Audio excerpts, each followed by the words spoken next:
নমস্কাৰ শ্ৰদ্ধা ছাৰবেদসকল আপোনালোক সকলোকে মই মোৰ ইউটিউব চেনেল নলিনীকান্ত ডেকালৈ স্বাগতম জনাইছোঁ।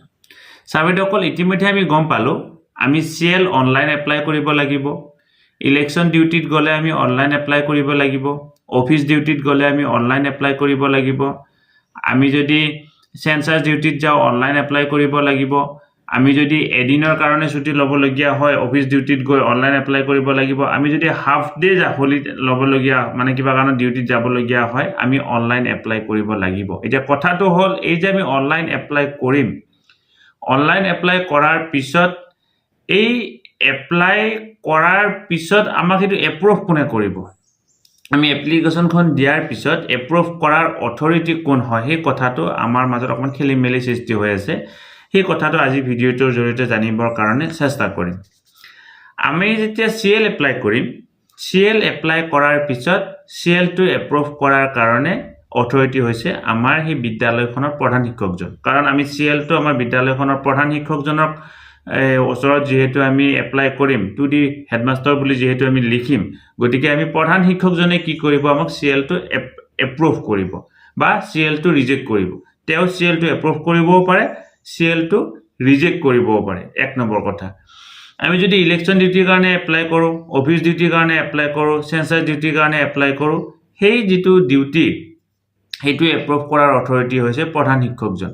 প্ৰধান শিক্ষকজনে সেইটো এপ্ৰুভ কৰিবও পাৰে, এপ্ৰুভ নকৰিবও পাৰে। কাৰণ আমি এপ্লাই কৰোঁতে যিখন ডকুমেণ্টছ দিছোঁ ডকুমেণ্টছটো আমাৰ ভেলিড হয় নে নহয়। যদি আমাৰ ভেলিড হয় তেতিয়াহে আমাক তেখেতে সেই কি কৰিব আমাৰ সেই ছুটিটোৰ কাৰণে এপ্ৰুভ কৰিব। আৰু সেই ছুটিটো যেহেতু আমাৰ ব্যক্তিগত ছুটিৰ পৰা কাট নাখায়, গতিকে আমাৰ ভেলিড ডকুমেণ্টছ দিলে সেইটো তেখেতে এপ্ৰুভ কৰিব আৰু সেইটো আমাৰ কি হ'ব অথৰাইজ লিভ হিচাপে আমাৰ কাউণ্ট কৰা হ'ব আৰু পৰৱৰ্তী পৰ্যায়ত তাৰ কাৰণে কোনো ধৰণৰ দৰমহা আমাৰ কাট নাখায়।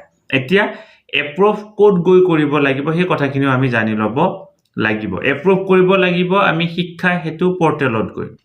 শিক্ষা হেতু পৰ্টেলত আমি টিচাৰ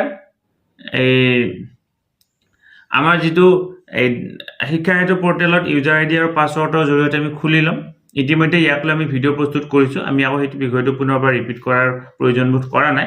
আমি CL কেনেকুৱা ধৰণে এপ্ৰুভ কৰিব লাগে ইয়াক লৈ আগতে ভিডিঅ' প্ৰস্তুত কৰিছোঁ, বা ইলেকশ্যন ডিউটি বা অফিচ ডিউটি বা সেন্সাস ডিউটিত এপ্লাই কৰিব লাগিলে কেনেকুৱা ধৰণে এপ্ৰুভ কৰিব লাগে তাক লৈ আমি আগতে ভিডিঅ' প্ৰস্তুত কৰিছোঁ। গতিকে সেইখিনি আপোনালোকে চাই ল'ব বুলি আশা কৰিলোঁ।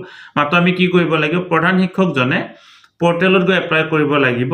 যেনেকৈ আমাৰ এই লেফ্ট কৰ্নাৰত তিনিডাল আঁচ আছে, তিনিডাল আঁচত গৈ আমাৰ যিটো টিচাৰৰ ছেকশ্যন আছে, টিচাৰৰ ছেকশ্যনত যেতিয়া ক্লিক কৰিব, ক্লিক কৰাৰ পিছত তলৰ ফালৰ পৰা আহি থাকিলে আপোনালোকে তাত অপশ্যন পাব যে কি এই লিভ এপ্ৰুভ বুলি তাত অপশ্যন আছে। এটা অপশ্যন আছে যে টিচাৰ লিভ আপডেশ্যন বুলি, আৰু এটা অপশ্যন আছে টিচাৰ লিভ এপ্ৰুভ বুলি। এই দুটা অপশ্যনৰ ভিতৰত ক্লিক কৰিলে টিচাৰ লিভ এপ্ৰুভত ক্লিক কৰিলে CL আৰু টিচাৰ লিভ আপডেশ্যনত ক্লিক কৰিলে আমাৰ শিক্ষা হেতু আমাৰ ইলেকশ্যন ডিউটিৰ পৰা আদি কৰি আন যিখিনি লিভ আছে সেই লিভখিনি কি কৰিব পৰা যাব, এপ্ৰুভ কৰিব পৰা যাব। প্ৰধান শিক্ষকজনে সেইখিনি চাই চিতি এপ্লিকেশ্যনখন জেনুইন হয় নে নহয়, CL তেখেতক দিব পাৰি নে নোৱাৰি সেই আটাইখিনি চোৱা চিতা কৰাৰ পিছত তেখেতে এপ্ৰুভ কৰিব পাৰিব বা ৰিজেক্ট কৰিব পাৰিব। গতিকে শ্ৰদ্ধা ছাৰবেদসকল ভিডিঅ'টোৰ জৰিয়তে এই কথাখিনি জনালোঁ। আপোনালোকে যিসকলে এপ্লাই কৰিছিল, যিসকলৰ পেণ্ডিং হৈ আছে সেই কথাখিনি এই ভিডিঅ'টোৰ জৰিয়তে গম পালে, আৰু যিমান পাৰে ভিডিঅ'টো ফৰৱাৰ্ড কৰক। যিহেতু নতুন নতুন প্ৰচেছ হৈছে, সকলোৱে কথাবিলাক গম পোৱা নাই। বহুতো ছাৰবেদে এপ্লাই কৰিছে কিন্তু এপ্লাই কৰাৰ পিছতো পেণ্ডিং হোৱা নাই, পেণ্ডিং হৈ আছে, তেওঁলোকে বিদ্যালয়লৈকে যোৱা নাই।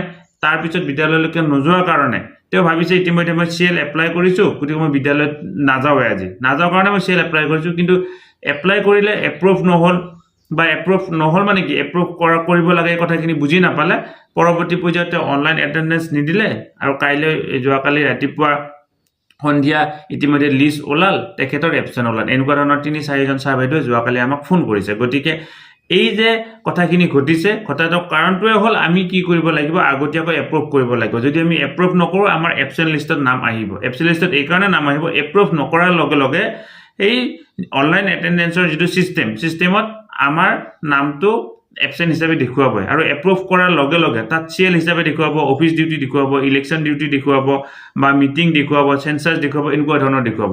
যেতিয়ালৈকে এপ্ৰুভ নহয় তাত সেইবিলাক কোনো ধৰণৰ নেদেখুৱাব, আৰু অনলাইন এটেণ্ডেঞ্চ নিদিলে তাত এই এবচেণ্ট দেখুৱাব আৰু এইবিলাক দেখুৱালেহে তাত কি দেখুৱাব মানে কিবা এটা অফিচ ডিউটি দেখুৱাব গতিকে আপোনালোকে চিএলটো এপ্লাই কৰাৰ পিছত বা আন অফিচ ডিউটি বা এই কথাখিনি এপ্লাই কৰাৰ পিছত আপোনালোকে কি কৰিব লাগিব এটো এপ্ৰুভ কৰিব লাগিব ভিডিওটো যিমান পাৰে সিমান শ্বেয়াৰ কৰক আৰু আমি আমাৰ শিক্ষক ৰিলেটেড যেটো হোৱাটছআপ চেনেলত সকলোবিলাক তথ্য সময়মতে দিবৰ কাৰণে চেষ্টা কৰোঁ ভিডিও ডেসক্ৰিপচনত লিংক দিয়া আছে তাত গৈ ফলো কৰক বা আমাৰ ফেসবুক পেজ যেটো নেকি সহজভাৱে আমি সকলোৱে ব্যৱহাৰ কৰোঁ ফেসবুক পেজ আছে পেজতো আমি খবৰবিলাক দিবৰ কাৰণে চেষ্টা কৰোঁ তাত গৈ আপোনালোকে আমাৰ পেজটো ফলো কৰিবৰ কাৰণে চেষ্টা কৰোঁ ভিডিও ডেসক্ৰিপচনত লিংক দিয়া আছে ধন্যবাদ শ্ৰদ্ধা ছাৰবেদসকল নলিনীকান্ত ডেকা নামৰ ইউটিউব চেনেলটো হৈছে এটি শিক্ষামূলক ইউটিউব চেনেল এই চেনেলটোৰ জৰিয়তে আমি শিক্ষক ছাত্ৰ-ছাত্ৰী অভিভাৱক আৰু বিদ্যালয়ৰ কাৰণে উপযোগী কিছু ভিডিও প্ৰস্তুত কৰিবৰ কাৰণে চেষ্টা কৰোঁ আপুনি যদি আজি প্ৰথমবাৰৰ কাৰণে এই চেনেলটো চাইছে